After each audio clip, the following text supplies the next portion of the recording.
আপনাকে নিয়ে আলোচনা হচ্ছে, এই প্রশ্নগুলো আমি তুলিনি, একজন এনসিপির অন্য নেতাকেও আমি বলিনি, আপনার কাছ থেকেই শুনতে চাই যে আপনি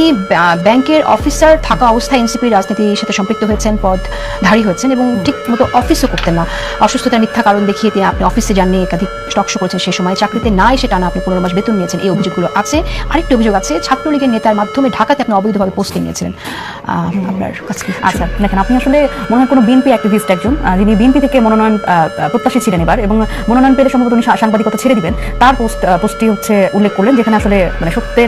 সত্য মিথ্যা, আসলে সত্যের থেকে মিথ্যা কতটা সেটা একটা মানে আলোচনার একটা বিষয়। সেটা হচ্ছে যে প্রথমত আমি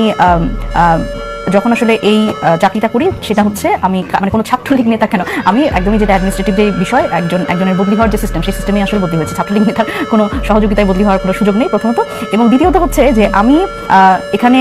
যখন আসলে এনসিপি গঠিত হয়, আমি তখনই আমার প্রতিষ্ঠানে মৌখিকভাবে বলে দিয়েছিলাম যে আমি আসলে চাকরি ছাড়তে চাই। সুতরাং চাকরি ছাড়ার যে প্রক্রিয়া, সেই প্রক্রিয়ার মধ্যে আসলে আমি এই চাকরিটা ছেড়েছি। এবং এখানে একটা ব্যাপার যে আমি মাঝখানে কিছুদিন অসুস্থ ছিলাম, সেই জন্য আমি আমার সিক লিভ সেটা নিয়েছি, কিন্তু সেটাকে আসলে নানানভাবে রংচং মাখিয়ে আসলে বলবার চেষ্টা করা হলেই যে সেটা সত্য হবে, বিষয়টা আসলে সেরকম নয়, কারণ এটা একটা প্রসেস থাকে, সেই প্রসেসের মধ্যে আপনি বলছেন যে এটা সম্পূর্ণ অসত্য, আপনি বলতে চাইছেন।